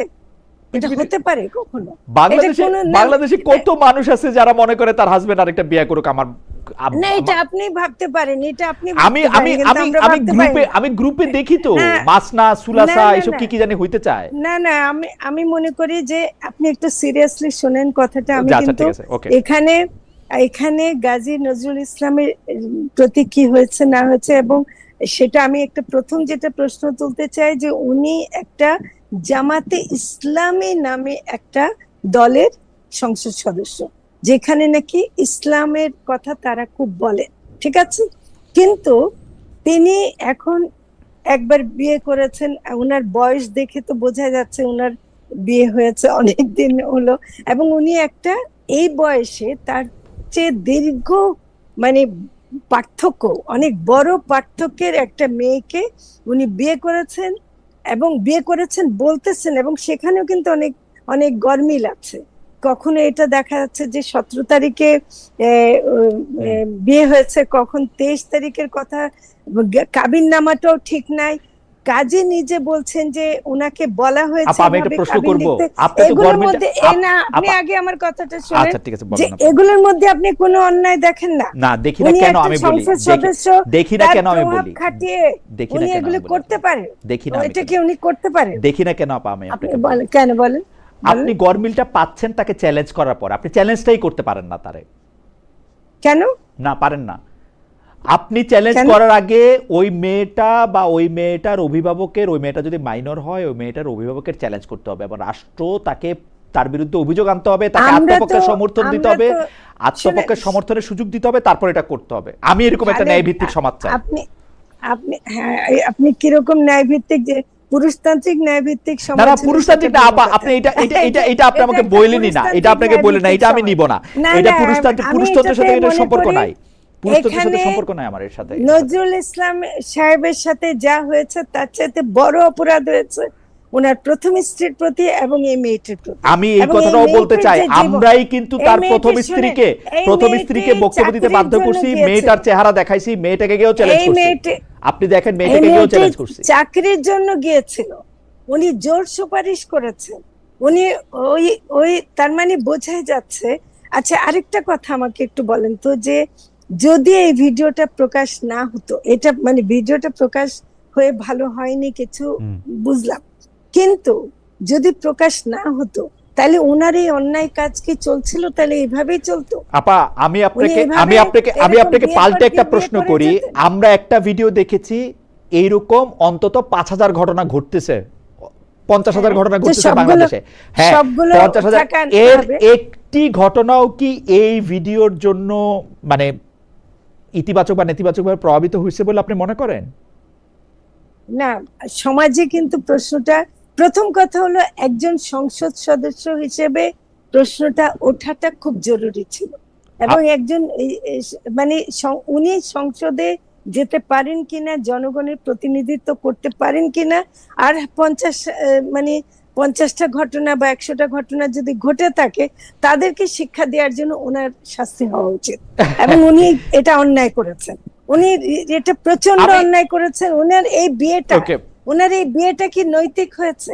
ওনারা ইসলামের কথা বলে, আমি একটা কথা বলে একটু, না না নৈতিকতা তো আমি আলাদা শুনেন। জিনিস আপা। আমি একটু কথা বলি। জি আপা। ওনারা ইসলামের কথা বলে সূরা নিসার শুধু সেই অংশটাই ওনারা নিচ্ছে যে যদি আমি একটু বলি যে বিবাহ করো 2, 3 অথবা 4, এখানে যদি তোমরা বিবাহ করো 2, 3 অথবা 4 অথবা যাকে একটি, তোমাদের ভালো যদি না লাগে 2টি 3টি অথবা 4টি, হ্যাঁ, কিন্তু পরের অংশটা কেউ বলে না, আর যদি ভয় করো যে তোমরা সমান আচরণ করতে পারবে না তবে একটি। তাহলে কি 4টা বিয়ে জায়েজ? আপা এটা বলেন, উনি আপা যে আপনি দ্বিতীয় যদি বিয়ে আপনি যদি কোরআন আরো অনেক পড়েন, আপনি যদি কোরআনের ভাষাটা খেয়াল করেন, আপনি দেখবেন কোরআনে প্রথম যেগুলি বলা হয় সেগুলি হচ্ছে ডিরেক্টিভ, বাকিটা হচ্ছে ওজর বা আপত্তি বা বিশেষ অবস্থা। সমান আচরণ, না না আমি বলি, সমান আচরণ আপনি কারোর সঙ্গে করতে পারবেন না এই পৃথিবীতে, এটা হচ্ছে হ্যাঁ, তাহলে সমান্তরাল বিয়ে রেখা, করবেন না সমান্তরাল এতগুলো, রেখা অসীম বিন্দু থেকে এতগুলো মিলিত বিয়ে হয়। করার দরকারটা কি? তাহলে এতগুলো সমান্তরাল বিয়ে রেখা করেন অসীম না। বিন্দু থেকে মিলিত হয় ওই রকমের মতো। ঠিক আছে, এতগুলো বিয়ে করেন না, তাহলে আল্লাহ তো বলে দিচ্ছে সমান করতেই হবে। না না, এটার যেখানে এটা আল্লাহই এটা বলে এটা দিছে এটার সমান ইন্টারপ্রিটেশন, করতে হবে। এটার ইন্টারপ্রিটেশন সম্পূর্ণ আলাদা। আমি অসংখ্য ইসলামিক ক্লেরিক্সের কাছে শুনছি মুসলমান থাকতে হলে একাধিক বিয়ে করতেই হবে, এবং এমন না, কোন মুসলমান ক্লেরিক নাই। কিন্তু বলে যে এটার মানে এটা কিন্তু আপনি একটা বিয়ে। কিন্তু হ্যাঁ, এই কোয়ালিফিকেশন মানে একটা বিয়ে করতে হবে, যে একটা আচ্ছা, বিয়ে করতে হবে। সেটা তো হচ্ছে যে আমাদের মানে উইশফুল থিংকিং, সেটা তো আমাদের উইশফুল থিংকিং, No, ওরা no, কি বলে no, সেটা। no. হাওয়েভার আমি আপনার কথা মাইনা নিলাম যে না ইসলামে না, আসলে, আর তাছাড়া আমি আপনার কথা মাইনা নিলাম, আমি থিওলজিক্যাল একটা কথা, না না, খালিদ একটা কথা আমি একটু শেষ করি, কারণ জি। ব্যাপারটা আমি গত 2 দিন ধরে আমি খুব ডিস্টার্ব। হ্যাঁ, জি আমি মনে করি যে এই যে একাধিক বিয়ে করার কথা বলে, দেখেন আমরা কিন্তু একটা সামঞ্জস্য রাখছি না। একটা অনেক কারণে বিয়ে করার প্রয়োজন হতেও পারে কারণ, হ্যাঁ, হুম। কিন্তু এই যে একটা বয়স্ক মানুষ একটা মাইনর মেয়েকে বিয়ে করবে, দ্বিতীয় বিয়ে করা জায়েজ আছে বলে তার স্ত্রী বলে তাকে যেভাবে মানে ধরেন ভিডিওতে দেখার কারণে আমরা বুঝতেছি যে, শুনেন, ম্যারিটাল রেপ বলেও তো একটা কথা আছে, এটা কি আপনি বলবেন না? এখানে যেটা নবীন বলছে যে এখানে একটা রেপের ব্যাপার আছে, তো কাজেই ও কতখানি সম্মতি দিয়ে ওনার সেই না, সময় মাইনর হলে তো মাইনর হলে তো না অবশ্যই না, আমি সেজন্যই ডক্টর তো মুর্শিদের বলছি সাথে একদম ম্যারিটাল একমত হয়ে রেপ গেছি। বলো, এমনকি অ্যাডাল্টের ক্ষেত্রে ম্যারিটাল রেপ বলেও একটা কথা আন্তর্জাতিক ভাবে স্বীকৃত। হ্যাঁ, আন্তর্জাতিক স্বীকৃতির তো কথা। কাজে আমাদের মেয়েরা, আমাদের স্ত্রী, আমাদের মারা রাস্তায় বাইরে হতে, যাই হোক, না না না না, মানে আপনি খালি আমরা পারে না, সমস্যা তো এখানেই। জি জি, আমরা রাস্তায় মানে নাভিনকে 10টা কথা শুনতে হয়, মানে কিসের জন্য শুনতে হয় সেটাও সে ভালো করে বুঝতে পারে না আসলে, কারণ আমি না, সোশ্যাল কিন্তু মিডিয়াতে আপনি কি করে খালেদ, আমি তো একদম অবাক হয়ে যাচ্ছে আপনার আজকের পজিশন দেখে। আমার পজিশনটা আমি আপনাকে বলি আপা, আমার পজিশনটা হচ্ছে আপনি যে উনার ঘর ভেঙে ঢুকলেন যে 5 জন, সেই 5 জন অন্যায় করলেন, সেটা কেউ সমর্থন করছে না, আপনি কেউ সমর্থন করছে তাহলে তার বিচার দাবি করেন না। আগে। কিন্তু না না, হ্যাঁ, সেটা করে এর মধ্যে 3 জন ওই মেয়েটাকে ধমক দেয়া বলতেছে, ক্যামেরার সামনে ছবিটা দিয়ে সাপ বেরিয়ে গেছে। ওই মেয়েটার সামনে ছবি দেখায়া ধমক দেয়া বলতেছে, তুমি আমার নাম বলো, তুমি কেন এখানে আসছো, ওই লোকের সাথে কি না সম্পর্ক। না, আপনি ওই অংশটুকু দেখে কেন এত উত্তেজিত হয়ে যাচ্ছেন বা এত আমি গাজী নজরুল আমার কাছে গাজী নজরুল ইসলামের, আমার কাছে আপা আমি বলি, আমি বিচারক না, আমি শুধু একটু বুঝি। গাজী নজরুল ইসলামের নৈতিকতার বিচার আমি করতে বসি নাই, আমি একটু আমরাও কেউ বসিনি। আমি গাজী নজরুল ইসলাম আরো উনার আল্লাহরে কনভিন্স, মানে নিশ্চয়ই কনভিন্স করেই তো করে, আর আল্লাহরে কনভিন্স করে উনি আরো 5টা যা ইচ্ছা তাই করুক। আমি যখন দেখবো যে ও বাংলাদেশের আইন ভঙ্গ করছে, আমি তার বিরুদ্ধে কথা বলবো। ও বাংলাদেশে কোন আইনটা ভঙ্গ করছে যদি সে মাইনর না হয়। আমি চেহারা দেখে কিন্তু বোঝা যায় না কে মাইনর কে মেজর আপা, আমি এটা আপনাকে বলতে পারি। আপনি কেন, আমি সত্যি সত্যি খালেদ, আমি আজকে একটু হতাশ হলাম আপনার সাথে, মানে আপনার এরকম অস্থির হয়ে যাওয়া। না না না, অস্থির না, এটা আরেকটা মিনিং তৈরি করবে, আমি মোটে অস্থির হই নাই। প্রথম স্ত্রীর কে দিয়ে বলানো, এবং এমনকি মেয়েটাকেও দিয়ে বলানো, মেয়েটার বাবাকে দিয়ে বলানো, ফর্মুলা না, এগুলো শুনেন, এগুলো অন্যায়, এগুলো চরম অন্যায়। ওকে, আমি আপনার সাথে একমত যে এইগুলি অন্যায়, চরম অন্যায়, আমি আপনার সাথে একদমই একমত। আমাদের একজন দর্শক নাইম খান, উনিও বলছেন, খালেদ ভাই আপনি গায়ের জোরে জামায়াতের এমপি সাহেবকে নির্দোষ দাবি করছেন। হ্যাঁ, ঠিক। ওকে, ঠিক থাকলে তো আর এটা নিয়ে দুই কথা নাই। ডক্টর মুর্শিদ, আপনি যোগ করতে চাইছেন কিছু? আমরা পরের প্রসঙ্গে যাই। না, এটাই আমিও ফরিদার সাথে আমিও একমত। এখানে কয়েকটা লেভেলের অন্যায় তো আসলে, এই যে চাকরির জন্য যে যেতে হচ্ছে, এবং এটাকেও কিন্তু আমি নিপীড়নই বলবো। হ্যাঁ, সামান্য একটা চাকরির জন্য তাকে এখন তার সাথে একটা ঘরে যেতে হবে, এটা কি চরম ভয়াবহ একটা জিনিস। এটা যদি একটা আমাদের দেশে, আপনি বলেন 5,000, 6,000, হাজার হাজার হয়, এটা যদি আমাদের দেশের চিত্র হয়, আমরা তো একটা ভয়াবহ একটা সময় আছি। হ্যাঁ, এটা তো অ্যাবসলিউটলি অন্যায়। আপনি ওই জায়গায় যেতে চাইলে যেতে পারেন, কিন্তু একটা সামাজিক জায়গা থেকে এটা তো আসলে অন্যায়। এবং আপনি দেখবেন গালি দেওয়ার সময় গালিগুলো দিবেন মেয়েগুলোকে, তাই না? কিন্তু ব্যবস্থা তো আসলে করে রেখেছেন আপনার এই মন্ত্রী মহোদয়। হ্যাঁ, যেখানে এই MP সামান্য চাকরির জন্য এই ধরনের ব্যবহার করতে হবে। না আপা, আপনি দেখেন ডক্টর মুর্শিদ, আপনিও দেখেন কয়েকদিন আগে জনাব মামুনুল হক ঘোষণা করলেন 501কে সেলিব্রেট করতে হবে। এখন আমরা জানি যে উনাকে নানা সময় নানা কারণে আগের সরকার নানাভাবে নিপীড়ন করেছে, কিন্তু আমরা আসলে 501টা সেলিব্রেট কেমনে করব? মানে আমাদের কেউ কি আমরা বলছি যে আমরা এখন 501টা কেমনে সেলিব্রেট করব? উনি তো শিক্ষক মানুষ, উনারও তো বলা উচিত, আমাকেও তো বলা মানে আমাকেও তো শেখানো উচিত যে ধরেন আমি উনার মতের সাথে একমত, আমি 501টা কেমনে সেলিব্রেট করবো? হোটেলে যাব? মানে হোয়াট ডু আই ডু? তো এগুলো বাজে এগুলি বাদ কি বাদ আপা, এগুলি বাদ কি বাদ না, উনি অনেক সম্মানিত শিক্ষক ডক্টর মুর্শিদ। এটা বলছে বাজে ব্যাপার। আপনি যদি এই জায়গাটার মধ্যে থেকে একটু আমাদেরকে বলেন যে প্রকাশ্যে এই গত অন্তর্বর্তীকালীন সরকারের সময় একটা মেয়েকে বাজে কথা বলার জন্য যাকে তড়িঘড়ি করে কারাগারে নেওয়া হয়েছে, তাকে আবার ফুলের মালা দিয়ে বরণ করা হয়েছে এবং অনেকগুলি ভালো কথা তাদের বলা হয়েছে। এইটা নিয়ে আমরা জীবনেও কোনো মানে ডক্টর মোহাম্মদ ইউনূসের প্রতি আমার ভালোবাসার সীমা নাই, কিন্তু উনাকে একটা কথা আমি বলতে শুনি নাই। উনি একটা নারী, এটাকে কি বলে, নারী কমিশন করলেন। সেই নারী কমিশনের যে রেকমেন্ডেশন, সেটা যে উনি কোথায় রাখছেন এটা ফরিদাপা ছাড়া কেউ বলতে পারবে না মনে হয়। আপনি কি জানেন ডক্টর মুর্শিদ এই রেকমেন্ডেশনগুলি কোথায় রাখা হয়েছে এবং কেন? মানে অপরাধটা কি সেই রেকমেন্ডেশনের?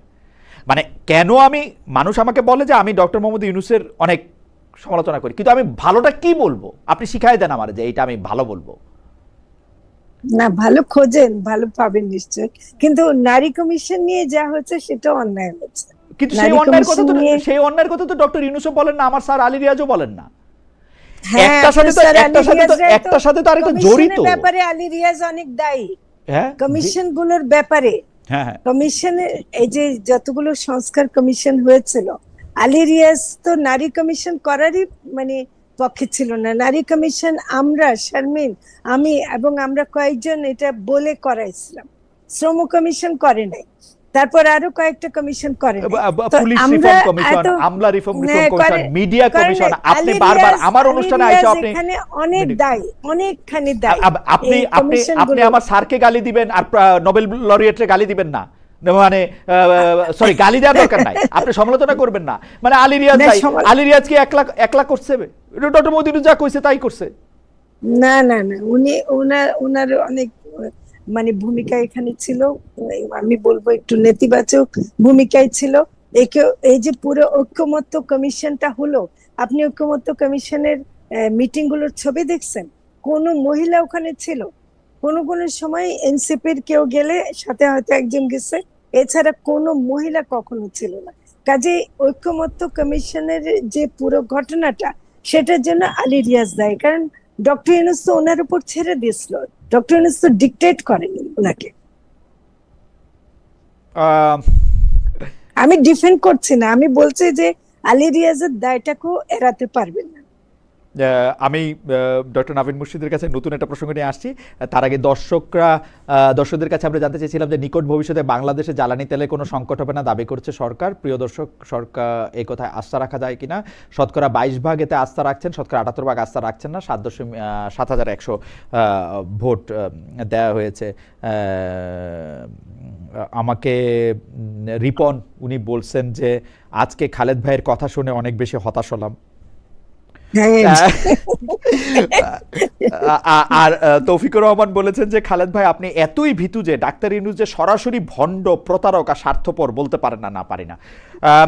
3 নাম্বার মানে ডক্টর মুর্শিদকে যে প্রশ্ন করতে চাই সেটা হচ্ছে যে বিএনপি সরকারের 5 মাস পার হয়েছে, তারা খাল খনন, কাঠ বিতরণ মানে এইসবের কথা অনেক বলতেছে, মানে সোশ্যাল সেফটি নেটটা অনেক বেশি স্ট্রং করতে চাইতেছে, কিন্তু আইন শৃঙ্খলা পরিস্থিতি, বিনিয়োগ, জ্বালানি পরিস্থিতি, বিশেষ করে আমাদের বৈদেশিক বাণিজ্য, কর্মসংস্থান যেগুলি তাদের অনেক বড়, সেই সব জায়গায় আমরা অনেক বেশি ঘাটতি দেখতে পাচ্ছি কিনা, বা নাকি আপনি মনে করতেছেন যে আরো একটু সময় দেওয়া দরকার বা ঠিক পথেই আছে? আমার মনে হয় যে এই যে এটা যেটা বলছিলাম, ওরা এরকম একটা পরিস্থিতি ইনহেরিট করেছে, যেটা আমি মনে করি যে আসলে খুবই আনফরচুনেট। যে এখানে আপনি দেখেন কতগুলো ক্রাইসিস, একটা এই যে জ্বালানি, ওখানে ইরান যুদ্ধ, তারপরে এই হামের অবস্থা, তারপরে এই যে বন্যা, তারপরে এখানে তো চলছে এই যে রোহিঙ্গা ক্রাইসিস, এখানে মানে এখানে তো মানে চলছে এরকম নানান ধরনের অসুবিধা। এরই মধ্যে আমার মনে হয় যে এই যে সোশ্যাল সেফটি নেট গুলোকে যে গুরুত্ব দিচ্ছে, সেটা ইম্পর্টেন্ট। এখানে আবার ওই যে ফরিদা শুরু করলেন এই মার্কিন বাণিজ্য চুক্তি নিয়ে, যেটা আমার মনে হয় মানে একটা আনসার্টেনটির একটা জায়গা, সেখানে একটা চিন্তার বিষয়, একটা যেটা হয়তো আমি মানে আমি বাদী হতে চাই। এবং কারণ আসলে আশাই যদি না রাখতে পারি, তাহলে আমাদের আর আছেই বাকি। হ্যাঁ, সেই একটা জায়গা থেকে। এবং আমি ভাবছি যে আহ, এই আন্তর্জাতিক মহলে তো ডোমেস্টিক পলিটিক্স এর একটা রোল সবসময় থাকে, যে আমরা যখন আন্তর্জাতিক জায়গাতে অন্য একটা দেশের সাথে নেগোসিয়েশন করি, তখন ডোমেস্টিক সাপোর্ট আছে কিনা সেটা একটা গুরুত্বপূর্ণ জায়গা হয়ে যায় একটা নেগোসিয়েশনের জন্য। যদি আমরা বলি যে না, আমাদের এখানে সাধারণ মানুষ এটার পক্ষে নাই, আমরা এখন একটা নির্বাচিত গণতান্ত্রিক সরকার, সেখানে আমি মনে করি যে একটা লেভারেজ আছে, যেটা একটু ডিফারেন্ট ইন্টারিম সরকারের সময়ের থেকে। এবং আমার মনে হয় যে একটা দিককে মনে হয় যে বিএনপি সরকার আসলে এটা নিয়ে খুব একটা কথা বলছে না, পার্লামেন্টে কথা বলতে চাচ্ছে না। এবং একটা রিডিং হতে পারে যে ওরা একটু সময় নিচ্ছে, একটা যেটাকে ইংরেজিতে আমরা বলি লগ রোলিং, যে একটু মানে সময় নিয়ে একটু টাইম পাস করা সেটা নিয়ে কথা বলতে না হয়। এবং এটা নিয়ে কিছুই হলো না, এটার মধ্যে কোনো অ্যাক্টিভিটি হলো না, এবং একটু পিছিয়ে দেওয়া হলো। কিন্তু এরই মধ্যে বুঝিয়ে দেওয়া যে না, এটা এতটা সহজ না, আমাদের এখানে একটু চিন্তা ভাবনা করার সময় আছে, আমাদের দেশে মানুষজন আসলে এটাকে সমর্থন করছে না। তো আমি আশা করব যে এরকম একটা জায়গা থেকে হলেও এক ধরনের বিরোধিতা করার একটা স্কোপ থাকবে। একটা যেটা মানে টেনশনের জায়গাটা হচ্ছে কি ভূ রাজনীতি, এখানে চায়না, ইন্ডিয়া, পাকিস্তান, আমেরিকা, এদিকে সব দিকে একটা চাপ প্রয়োগ করছে।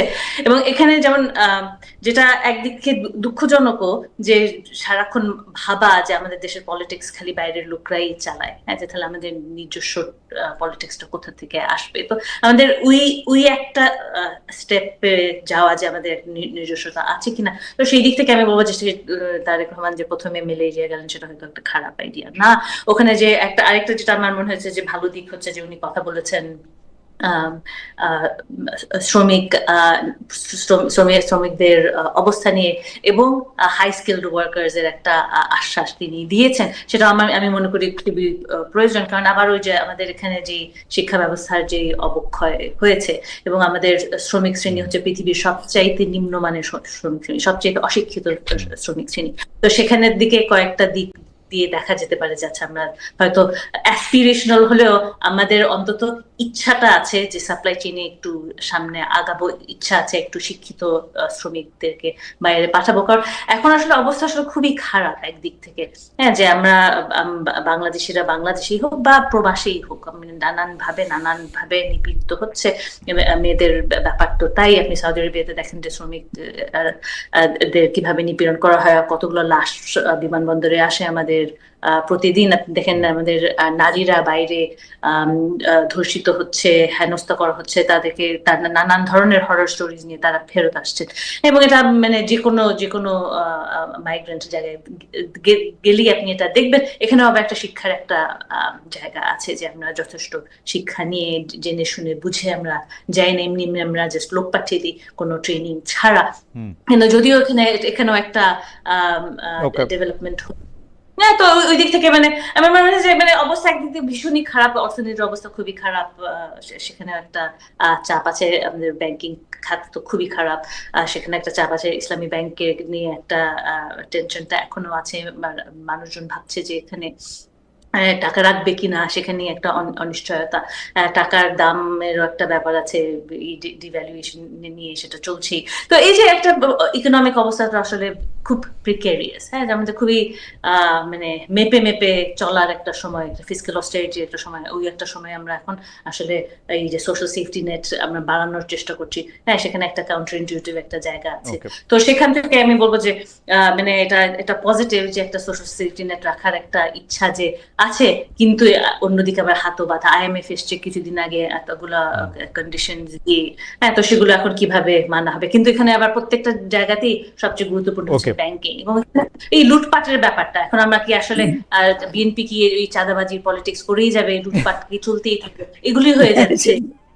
আমি ডক্টর মুর্শিদ আপনাকে ধন্যবাদ। আমি একই প্রশ্ন ফরিদা আপাকে বলতে চাই, যে প্রশ্ন করতে চাই যে বিএনপি যেসব বিষয়গুলিতে সিদ্ধান্ত নিচ্ছে, 5 মাস খুব কম সময় বোঝার জন্য কিন্তু কিছু সিদ্ধান্ত নিচ্ছে, যেমন সোশ্যাল সেফটি নেট এর ক্ষেত্রে খাল খনন, কাঠ বিতরণ, কিন্তু আইন শৃঙ্খলা পরিস্থিতি, বিনিয়োগ এবং বিশেষ করে বিদেশের সাথে সম্পর্ক, জ্বালানি পরিস্থিতি, এইসব বিষয় নিয়ে যদি আপনি একটু বলেন। তার আগে দর্শকদের নানা রকম প্রশ্ন, আজকে অনেক মানে বকাঝকাও খাইতেছি, যেই বকাঝকা খাই আমার কাছে ভালো লাগতেছে, কিন্তু আমি একটু আমার অবস্থানটা পরিষ্কার করি। আমি 100% আপনাদের মনে করা দিতে চাই, আপনারা যখন রাস্তায় একটা মেয়েকে বলেন পৃথিবীর সবচেয়ে আদিম পেশারে উল্লেখ করে কিছু, মানে আপনার কথার সাথে না মিললেই, আপনি যখন সোশ্যাল মিডিয়াতে যখন আপনি বলেন, আপনি যখন বিচার করেন, তখন আপনার মনে রাখা উচিত যে আপনি বিচারক না। আমি আমার ছোট জায়গা থেকে একটু বুঝি, আমি বিচারক না। এই আপনাদের ক্ষেত্রেও আপনারা রাগ হয়েন না, এই যে এইটার মধ্যে থেকেও আপনারা কতগুলি কথা বলতেছেন, আপনারা নিজেরা আবার পড়েন, আপনারা কি কি কথা বলেন একটা মানুষের নিয়ে, এগুলি প্লিজ আপনারা নিজেরা বলেন। তা আমরা মোটের উপর চেষ্টা করি সব মানুষের সমান অধিকারের জন্য। এইটা আমার কাছে জুলাইয়ের স্বপ্ন, যে আমি একটা ন্যায় বিচার, ন্যায্যতার ভিত্তিতে একটা সমাজ চাই। যাই হোক, আমি ফেরত আসি। বিএনপি সরকার 5 মাস পার করছে, বিএনপি সরকার কেমন দেখেন আপনারা? আচ্ছা, না, আপনি প্রথমে ঠিকই বলছেন যে 5 মাস দিয়ে বিচার করাটা মানে এটা ফেয়ার না, কারণ আমরাও তো ছিলাম, আমরাও জানি যে আসলে এরকম অনেক কিছু নতুন ভাবে দেখতে হয়। তারপর তো তাদের একটা দলীয় সরকার, এটা তারা নির্বাচিত সরকার, তাদের নিজস্ব কিছু ম্যানিফেস্টো আছে, নিজস্ব কিছু প্রতিশ্রুতি আছে, সেগুলো দিতে হয়। আর তাছাড়া যেটা নবীন বলে শেষ করলো যে লুটপাট তো চলছেই, লুটপাট তো মানে যেটা কন্টিনিউ করছে, যে বিএনপির মানে ইয়ের সাথে, মানে বিএনপি সম্পর্কে অনেকে যেটা বলে যে লুটপাট করে, চাঁদাবাজি করে, সেগুলো তো কিন্তু চলছেই। ওটাতে অর্থনীতির কি লাভ হচ্ছে না হচ্ছে আমরা জানি না, কিন্তু এটা চলছে।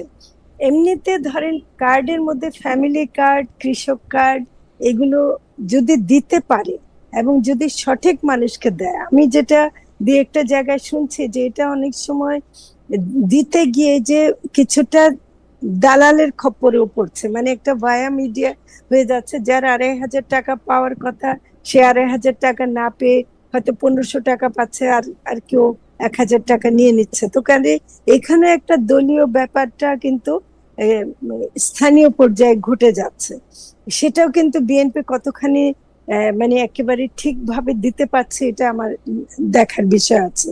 কৃষক কার্ডের মধ্যে আমি যেহেতু মৎস্য প্রাণী সম্পদের ছিলাম, আমি জানি যে কোনো মৎস্যজীবীরা মানে কার্ড সেভাবে কৃষকের সুবিধাগুলো পায় না। তো কাজে মৎস্যজীবীদেরকে দেয়া হচ্ছে কিনা, একবার শুনছি যে দেয়া হবে, কিন্তু কৃষক কার্ডের ব্যাপারটা মৎস্যজীবী বা খামারিদেরকে কতটুকু দেবে, এখানেও একটা বৈষম্য কিন্তু থেকে যায়। এটা আমি একটু বলে রাখলাম আমার অভিজ্ঞতার প্রেক্ষিতে। আর তাছাড়া জ্বালানি, তারা একটা বড় সময়, তাদের আবার মৌসুম আছে, একটা সময় তাদের তখন লাগে একদম চুপচাপ, মাছ ধরতে পারে না, তখন মন্ত্রণালয় থেকে দেয়, মন্ত্রণালয় থেকে কিছু সেবা চাল দেয়, কিন্তু সেটা মোটেও পর্যাপ্ত না। এবং এটা আরেকটু অনেক বেশি অর্গানাইজড হওয়া দরকার ছিল, অনেক বেশি নাম, তালিকা, ডেটা, এগুলো করে মানে হচ্ছে। তো সেজন্য আমি কার্ডের ব্যাপারে একটু মানে যদিও এটা ভালো পদ্ধতি হতে পারে, যদি এটা ঠিক মতো এটার মধ্যে দলীয়করণ হওয়ার সম্ভাবনাটা অনেক বেশি, তো সেটা একটু ভয় আছে। জ্বালানির ক্ষেত্রে আমি এমনি একটা বড় মন্তব্য করতে চাই যে জ্বালানির ব্যাপারে সরকার মানে কতখানি মানে নতুন ভাবে আমাদের গ্যাস উত্তোলন বা এগুলি করছে আমি জানি না, কিন্তু ফসিল ফুয়েল নির্ভর জীবাশ্ম জ্বালানি নির্ভরতা যদি না কমায়, তাহলে কিন্তু আগামীতে চলা খুব কঠিন হয়ে যাবে। আমাদের কৃষিকেও জীবাশ্ম ডিজেল নির্ভর হয়ে যাচ্ছে, আমাদের মেকানাইজ চাষ করতে গিয়ে সেটাও তো ডিজেল লাগছে, তো বিদ্যুৎ লাগছে, এই যে নানা রকম আমরা ফসিল ফুয়েল নির্ভর হয়ে যাচ্ছে। তো এটা কিন্তু সরকারকে খুব গভীরভাবে ওকে ভাবতে হবে যে এটা কিভাবে তারা সমাধান করবে। আপা, আমি শেষ প্রসঙ্গে যাচ্ছি। শেষ প্রসঙ্গে হচ্ছে যে আপনি বলবেন নাভিন মুর্শিদ, সেটা নিয়ে সর্বশেষ কথা বলবেন, সেটা হচ্ছে যে ভারত প্রসঙ্গ। কিন্তু তার আগে নাভিন মুর্শিদের জন্য আমাদের একজন দর্শক রফিক মমিন একটা মন্তব্য করেছেন, আপনি একটু অ্যাড্রেস করতে পারেন যদি আপনি যখন বলবেন তখন। উনি বলছেন, Navin Murshid, you don't need to set a separate training institute for foreign workers, you should add the technical courses along with the academic study from L1। উনি বোধহয় লেভেল 1 বুঝাতে চাইছেন। আপনি এটা নিয়ে পরে এটা বলতেও পারেন। আমাদের প্রশ্ন ভারত নিয়ে, তবে আমি মাঝখানে আরেকটু বলে না রাখি। কিন্তু আমি এখানে একটু নবীনকে একটা আপা, আপনার কাছে আসছি, আমি আপনার কাছে আসছি। হ্যাঁ নাভিন শেষে হ্যাঁ বলবে, আপনার কাছে আসছি। তার আগে আরেকটা জিনিস হচ্ছে যে ওই পুরনো ব্যাপারটা নিয়ে একটু বলে রাখি। জামাত ইসলামীর যারা সমর্থক আছেন তারা আমাকে বারবার বলতেছেন যে আমি ঠিকই বলেছেন। আমি আপনাদেরকে বলতে চাই যে না ভাই, আমি ঠিক বলছি কিনা সেইটার বিচার আপনি কইরেন না। তার আগে আপনি একটা জিনিস বিচার করেন। আপনারা মেয়েদের কর্মঘণ্টা কমাই দিতে চান, আপনারা মেয়েদেরকে ঘরে রাখতে চান, আপনারা বলেন মেয়েরা ঘরে থাকলে নাকি বেশি সম্মানপ্রাপ্ত হবে, আপনারা ছেলে মেয়েদের জন্য আলাদা স্কুল কলেজ ইউনিভার্সিটি চান। আমি আপনাদের মনে করে দিতে চাই যে আপনারা এগুলি চান, এগুলি কেন চান সেগুলি ব্যাখ্যা আপনাদের দিতে হবে ভাই। আমার এত প্রশ্ন করে লাভ নাই। আমি কিন্তু মনে করি এরকম কাজ আরো 5,000, আরো 10,000, আরো 15,000 বাংলাদেশে হইতেছে, আপনারাও তার মধ্যে অনেকগুলি করতেছেন। হাওয়েভার, ফরিদাপা, ভারত নিয়ে প্রশ্ন করতে বলা হচ্ছে যে ভারতের বর্তমান আন্দোলনটাকে, যেটাকে ককরোচ আন্দোলন হিসেবে একটা খ্যাতি পাইছে, তেলাপোকা আন্দোলন, সেইটা শিক্ষা মন্ত্রীর পদত্যাগের দাবিতে যেটা এখন আটকে আছে, অনেকে বলতেছেন যেটা প্রধানমন্ত্রীর পদত্যাগের দাবি পর্যন্ত পৌঁছাতে পারে, একটা মিড টার্ম একটা ইলেকশন আসতে পারে। এইটা আপনি আসলে কিভাবে দেখতেছেন? এটা আমাদের ডক্টর মুর্শিদের কাছেও প্রশ্ন। আপনার বলার শেষে আমরা মুর্শিদকে শুনে আজকের অনুষ্ঠান শেষ করব। আর আপনার আগে যদি কিছু আমি শুধু তার আগে একটু নবীনকে একটু বলতে চাই বিনয়ের সাথে, যে ওই আমাদের যারা প্রবাসে যারা কাজ করে তারা ঠিক অশিক্ষিত, আমি যদি না বলি তো ভালো হয়, তারা আসলে আনস্কিলড, মানে তারা অদক্ষ, দক্ষতার দিক থেকে ওইটাই বলছে মুর্শিদ, ওইটাই মুর্শিদ বলছে। আমি সেটাই বুঝছি, কিন্তু দর্শকরা বা অনেকে যদি মনে করে যে অশিক্ষিত বলা হচ্ছে না, এটা আসলে আবার শিক্ষা ব্যবস্থার ক্ষেত্রে আমি আমার অভিজ্ঞতার কথা বলি। যখনই কোনো জায়গায় আসতে সময় মধ্যপ্রাচ্যটা পার হই, আমি খুব দেখি যে আমার ভাই সে কাজ করতেছে হচ্ছে 45 থেকে 50 ডিগ্রি সেলসিয়াস টেম্পারেচারের মধ্যে বাইরে, এবং আমার পাশের দেশের, মানে সেটা ইন্ডিয়া হোক, পাকিস্তান হোক, এমনকি শ্রীলঙ্কা হোক, ও কাজ করতেছে হচ্ছে এয়ার কন্ডিশনের ভিতরে, কারণ ও তার সুপারভাইজার, ওর থেকে বেশি কি জানে, ওর থেকে বেশি জানে 3টা ইংরেজি লাইন, আমি শিওর তার চেয়ে বেশি না। কারণ এইটা কেন আমরা শিখতে পারবো না, এটা কেন আমরা করতে পারবো না, এটা স্কিলের অংশ। আমি আনপ্রিপেয়ার্ডনেস এর জায়গা থেকে বলছিলাম, যেটা ইন্ডিভিজুয়াল জায়গা থেকে না, যে আমরা যে ঠিকমতো তাদেরকে স্কিল করে পাঠাচ্ছি না, এটা আমাদের দেশের সমস্যা, সেই জায়গা থেকে। এইটাই আমি সেটাই বুঝছি। আমি খালি দর্শকদের ভারতীয় আন্দোলন নিয়ে যদি বলতেন। আচ্ছা, আজকে অনেকগুলি মেসেজ পড়ছে, এটা শেষ প্রশ্ন। খালেদ ভাই, আপনি যদি জামাতের সমর্থক হয়ে থাকেন তাহলে আপনি বলেন তো, আপনারা নিজেদের বেলায় লিবারেল লাইন ফলাতে চান, কিন্তু আবার লিবারেলদের মোরাল পলিসিং করেন, জামাতের সমর্থকটা। আচ্ছা, যাই হোক, আজকে আপনি ভালো খ্যাতি পেয়েছেন। জি, ফরিদা আপা বলেন। জি, আচ্ছা, না, ভারতের যে এটা ককরোচ যে মানে পার্টি, জনতা পার্টি, সিজেপি, সেটা কিন্তু আসলে হওয়াটাই কিন্তু খুব ইন্টারেস্টিং, যে একজন বিচারপতি উনি একটা মন্তব্য করেছেন। ঠিক দেখেন, আমাদের পুরো ঘটনার মধ্যে একটা মিল আছে। আমাদের কিন্তু শিক্ষা ব্যবস্থার মধ্যে কিন্তু এই আমাদের তরুণ সমাজরা কিন্তু সমস্যাগুলো খুঁজে পাচ্ছে, এবং তাদেরকে কেউ ট্যাগিং করবে, কোন একটা নামকরণ করবে। আমি তো ভয় পাচ্ছি বাংলাদেশে কখন ফার্মের মুরগি পার্টি না হয়ে যায়।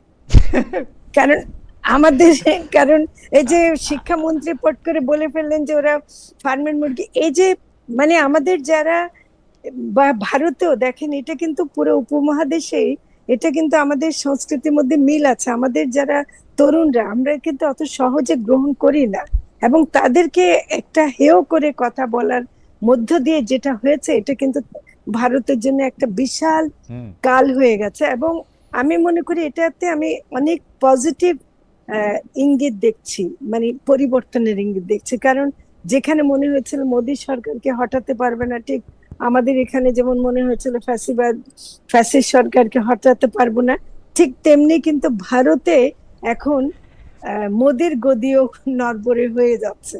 তো কাজে এখানে আপা আমার এবং একটা প্রশ্ন ওখানে আছে, শিক্ষা ব্যবস্থা। আমার একটা প্রশ্ন আছে আপা, এই যে হ্যাঁ, ফার্মের মুরগি বলে ফেললো আমাদের শিক্ষামন্ত্রী, হ্যাঁ, হ্যাঁ, তো হ্যাঁ। উনি কি মানে উনি নিজেরে কি মুরগি মনে করেন, না উনি মানুষ, বাচ্চারা ফার্মের মুরগি, মানে ব্যাপারটা সেটাই ব্যাপারটা কি মানে, সেটাই না, এই যে এটা বলাটা যে মানে খুব উনি অন্যায় খুব হয়েছে। ছাড়া আমি মুরগি, আজকে সবার উনি সামনে খুব ছাড়া আমি মুরগি, বাচ্চারা ফার্মের মুরগি। হ্যাঁ, এটা কিন্তু বাচ্চাদের বৃষ্টিতে ভিজে পরীক্ষা দিতে যাওয়া বাচ্চাদের ক্ষেত্রে হুম এই কথাটা বলাটা চরম অন্যায় কাজ হয়েছে। আমি একদম ওপেনলি এটা বলছি যে এটা একজন শিক্ষামন্ত্রী এভাবে, উনি যে উদ্দেশ্যে, উনি পরে ব্যাখ্যা দিয়েছেন ওনার নিজের মেয়েকে উনি তাই বলেন, হুম আমরা এটা বলেন তো, বলতেই বলেন পারি, বলেন কিন্তু বলেন। কিন্তু সেটা কোনো মতেই উচিত কিন্তু হয়নি। নিজের মেয়েকে উনি, ভারতে এটা নিজের মেয়েকে উনি আর যা কিছু বলেন তা কি আসলে সব মানুষকে উনি বলতে পারেন? মানে বলেন, এটা তো এটা তো পারেন না, এটা তো আমরা পারেন না, আমাদের বাচ্চাদের যা পারেন না। বলবো সেটাকে সব মানুষকে সেজন্য বলবো। আমি এই ভারতের প্রসঙ্গে এটা বললাম যে তেলাপোকা যেমন বলার কারণে একটা পার্টি হয়ে গেছে, হুম। বাংলাদেশে যদি শুনেন যে ফার্মের মুরগি পার্টি হয়ে গেছে, আমি অবাক হব না। কিন্তু কিন্তু ভারতে আপা একটু আমাকে বলেন তো, আপনি তো এগুলি খুব খেয়াল করেন, আমরা ডক্টর মুর্শিদকেও শুনতে চাইবো, কারণ ভারতে একজন বিচারকের পক্ষে কেমনে বলা সম্ভব হলো যারা চাকরি চাচ্ছে তারা তেলাপোকা? মানে হ্যাঁ, সে দেখেন, সে সে এবং কোন সে লেজি, কোন দেশের লোক? এবং সে একজন লেজি। বিচারক, আজকে 25-30 বছর ধরে বিচার না করলে তো উচ্চ আদালতে বসার কথা না তার, মানে আমার মনে হয় কি ওনার তেলাপোকা সম্পর্কে খুব ভালো ধারণা ছিল না। আচ্ছা। তেলাপোকা যে কত শক্তিশালী সেটা উনি না, বোধহয় ঠিক জানতেন না। আমাদের উনি যে আমাদের তেলাপোকা আমাদের যে মানুষ তো মানে মানে মানুষকে একটা বইলে ফেলানো। আপা আপনাকে ধন্যবাদ, আপনি যদি শেষ করেন তাহলে আমরা ডক্টর মুর্শিদকে শুনে একটু শেষ করি। না, আর একটা, আমি আমি খালি বলি যে জি আমি অনেক ইতিবাচক দেখছি, এই আন্দোলনটা সফল হোক, আমার দিক থেকে সেটা বলা থাকলো আর কি, এবং এটা ছড়িয়ে পড়বে। আরেকটা, আজকে আরেকটা মন্তব্য না পড়ার লোভ সামলাতে পারতেছেন, ওনার নাম মোহাম্মদ করিম। উনি বলতেছেন অন্যায় করাটা দোষ নয়, ধরাটা দোষ। ছি Khaled, probably you have similar nature like Nazrul. However doctor Murshid, তেলাপোকা,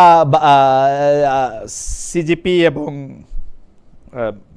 বাংলাদেশের ভারতীয় আন্দোলন নিয়ে, ককরোচ জনতা পার্টি নিয়ে আপনাদের মতামত জানতে চাইছেন দর্শকরা। এটা থেকে আসলে শিক্ষামন্ত্রী পদত্যাগ, প্রধানমন্ত্রী পদে পর্যন্ত যেতে পারে কিনা, তারা বাংলাদেশের আন্দোলন দেখে ইন্সপায়ার্ড কিনা?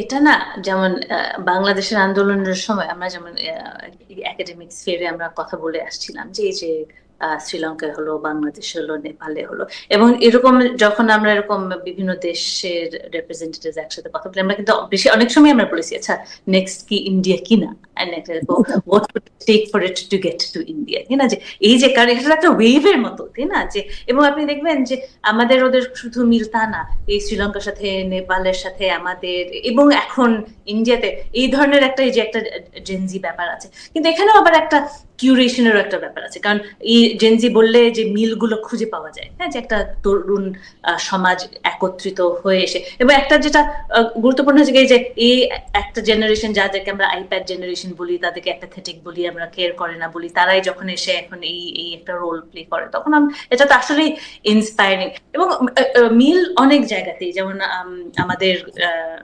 জুলাই আন্দোলনের সময় আমরা এখনো শুনে আসছি যে কত আমেরিকান ডলার এসছে এখানে, সবাই কিনে এদেরকে আনা হয়েছে, এবং একই কথা আমরা ভারতের বেলাতেও শুনছি, তাদের ডলার নাকি চলে আসছে, তারা সবাই প্ল্যান্ট, তারা সবাই কনস্পিরেসি। এবং এটাই আসলে মানে আমার কাছে তখন মনে হয়েছে যে হ্যাঁ, আপনারা দেখতে পারেন সব জায়গায় প্ল্যান, সব জায়গায় কনস্পিরেসি থিওরি, কিন্তু এটাও আপনাদের মাথায় রাখতে হবে, যদি একটা প্ল্যান্ট, একটা কনস্পিরেসি থিওরিস্ট বা কনস্পাইরারের কথা শুনে যদি হাজারে হাজারে মানুষ রাস্তায় নামে, তাহলে আপনাদের একটু চুপ করে শোনা উচিত ওরা কি বলছে। কারণ এত হাজার হাজার মানুষ, তো সবাইকে তো আপনি কিনেননি, এই ক্ষমতা তো আসলে কারণ নাই। যখন হাজারে হাজারে মানুষ বেরিয়ে আসে, তখন সামথিং ইজ আপ, তখন এই রাগ, এই রেজ, এটা কিন্তু কেনার না, দিস ইজ রিয়েল। হ্যাঁ, তো সেটাকে আপনি অবজ্ঞা করতে পারেন না, সেটাকে আপনার শুনতে হবে, এটা আপনি এটাকে ডিসমিস করে দিতে পারেন না। হ্যাঁ, এই জিনিসটা, এটা মানে মানে জোক আকারে হয়তো বলা উচিত, হ্যাঁ, যে এখন যেহেতু শেখ হাসিনা ওখানে আছেন, হয়তো তাদের কাছে এটা স্পষ্ট কি করা উচিত না এখন। হ্যাঁ, তো আমরা হয়তো দেখবো না, যে শুরুতেই বলছিলাম যে তারা এই লাঠি চার্জের বাইরে কিন্তু যাচ্ছে না, তারা খুব একটা এখনো এগ্রেসিভ হচ্ছে না, এবং তারা যদি কোনো লেসন নিয়ে থাকে আমাদের জুলাই থেকে, তাহলে সেটাই হবে, সেটা যে ওরা অতটা এগ্রেসিভ হবে না, একটা মিনিমাম ডেমোক্রেটিক রাইট গুলো বজায় রাখবে। এবং এটা একটা টেস্ট অফ ইনস্টিটিউশনস, কারণ আমাদেরও একটা ইনস্টিটিউশনাল ইস্যু আছে, ওদেরও। আমাদের তো ইনস্টিটিউশন গুলো একেবারে পচন ধরে গেছে, ভাঙাই বলা যায়, এবং ওদের গুলো ভাঙা হচ্ছে। হ্যাঁ, যে এবং এই মোদী সরকারের এই পুরো সময় জুড়ে আমরা দেখে আসছি যে আস্তে আস্তে করে কিভাবে ইনস্টিটিউশন গুলোর মধ্যে আঘাত হানা হচ্ছে। তো সেটারই একটা পরীক্ষা এখন হবে, হ্যাঁ, যে তারপরেও ইনস্টিটিউশন গুলো টিকে থাকে কিনা, তারপরেও ওগুলো এক ধরনের ব্যারিয়ার হিসেবে হাজির হয় কিনা স্টেট রিপ্রেশন থেকে। যদি হয়, তাহলে ওরা এক দিক থেকে তারা আবার বেঁচেও যাবে, যে ওই মোদী সরকার পর্যন্ত যাবে না। তো আবারও আমি বলবো যে এটা গণতন্ত্রের ব্যাপারটা তো শুধুমাত্র ইলেকশন না, শুধুমাত্র প্রধানমন্ত্রীকে ইত্যাদি সেটা না, এই পলিটিক্যাল ইনস্টিটিউশন গুলো কিভাবে কাজ করে, ঠিক মতো রিপ্রেজেন্ট করতে পারে কিনা, এবং যদি পারে তাহলে এক ধরনের সমঝোতায় চলে যেতে পারবে, কিন্তু যদি না পারে, যদি আসলে এটা একদম ওদের ওখানে এই টেস্টটা এখন চলছে যে পলিটিক্যাল ইনস্টিটিউশন গুলো কতখানি আসলে বিজেপির আয়ত্তে চলে এসছে, হ্যাঁ, সেটারই একটা ফল আমরা দেখতে পাবো এই আগামী কিছু। আমি একটু জিওগ্রাফিক্যাল বা লোকেশন ভিত্তিক একটা জায়গা, এই আন্দোলনটাকে কি আপনি রাজধানী বা নয়াদিল্লি বা আরো স্পেসিফিকলি যন্তর মন্তর ভিত্তিক আন্দোলন মনে করেন, নাকি সারা দেশে, ভারত যেহেতু অনেক বড় দেশ এবং কাঠামোটাও আলাদা, ফেডারেল কাঠামো যেহেতু, পুরো দেশে এটার প্রভাব আছে আসলে? এটা তো শুরু হয়েছিল যন্তর মন্তরে, এবং দিল্লির একটা, আপনারা যদি জেনে থাকেন, দেখবেন যে এই যন্তর মন্তর একটা প্রোটেস্ট সাইট বলা যায়, যে যত যাই হোক না কেন, খানিকটা আমাদের মুক্তাঙ্গনে, হ্যাঁ, যে যাই হোক না কেন সবাই যন্তর মন্তরে যাচ্ছে, এবং ওটা প্রতিদিন ওখানে কিন্তু ওটা মানে প্রতিদিন ওখানে প্রোটেস্ট চলে, হ্যাঁ, যে এটা হোক সেটা হোক, মানে ছোটখাটো থেকে বিশাল কিছু এরকম। হ্যাঁ, তো শুরুর দিকে যার কারণে অনেক সময় বোঝাও যায় না যে এটা কত বড় একটা কিছু, কিন্তু এখন আমরা দেখছি যত ছড়িয়ে গেছে, পশ্চিমবঙ্গেও এখন আছে, কর্ণাটকে আছে, মানে সব জায়গায় এখন চলছে। তো এটা আমার মনে হয় না এখন যে শুধু দিল্লি ভিত্তিক বা যন্তর মন্তর ভিত্তিক থাকবে বা থাকছে, এটা ছড়িয়ে পড়ছে, এবং সেখানেই একটা ইন্টারেস্টিং। কিন্তু আরেকটা জিনিস না বললেই নয়, যে আমি নিজেকে একটু কন্ট্রাডিক্ট করে একটা কথা বলতে চাই, সেটা হচ্ছে যে আমরা দেখতে পাচ্ছি এক ধরনের রিস্ট্রেইন্ট পুলিশের কাছ থেকে, কিন্তু এই রিস্ট্রেইন্ট কিন্তু আমরা আবার নর্থ ইস্টে বা কাশ্মীরে দেখি না, সেখানে তারা স্পেশাল পাওয়ার্স অ্যাক্ট, এখানে একটা বৈষম্য কিন্তু আছে, কিন্তু এখানেও আবার একটা ইনস্টিটিউশনাল গল্প আছে, কারণ সেখানে তাদেরকে এই স্পেশাল পাওয়ার্স ইনভোক করে রিপ্রেসিভ হতে হচ্ছে। অন্তর্বর্তী সরকারের কথা আপা একটু মাইন্ড না করলে, অভয় দিলে একটু বলি, অন্তর্বর্তী সরকারের সময়ের কথা মনে পড়ে আসলে, কিন্তু স্পেসিফিকলি গরমের মধ্যে কাকে ঠান্ডা পানি দেওয়া হবে এটা আপারা কিন্তু আপা না জানতে পারেন, কিন্তু সেটা কিন্তু করা হয়েছে আপা, সেটা কিন্তু করা হয়েছে, শিক্ষকদের গরম পানি আর কাকে ঠান্ডা পানি, এটা কিন্তু আপা করা হয়েছে সেই সময়। ডক্টর মুর্শিদ বলছেন বলে আমার একটু মনে পড়লো, এটা করা হয়েছে, এইটা সেই সময় এটা করা হয়েছে। হাউএভার আমার কাছে মনে হয় যে আমরা আজকে অনুষ্ঠান শেষ করে, আপাকে কিছু বলতে চাইছিলেন? যে না, আমি নবীনের কথাতে একমত, এবং আমি মনে করি যে এটা ছড়িয়ে পড়বে। তবে ভারতে মানে এটা যেহেতু শিক্ষা ব্যবস্থা কেন্দ্রিক একটু বেশি মানে প্রতিবাদগুলো হচ্ছে, তো ভারতেও তো আবার অনেক জায়গায়, কেরালা বা অন্যান্য জায়গায় এরকম পরিস্থিতি না থাকলে সেখানে কম হতে পারে, কিন্তু এটা ছড়িয়ে পড়বে, এতে কোনো সন্দেহ নেই। অনেক ধন্যবাদ ফরিদা আক্তার, অনেক ধন্যবাদ ডক্টর নাভিন মুর্শিদ, আপনারা দুইজনই অনেকগুলি বিষয় নিয়ে কথা বলেছেন। আমরা আজকে খুবই ডেলিকেট বিষয় নিয়ে একটা কথা বলেছিলাম, আসলে আমাদের মানে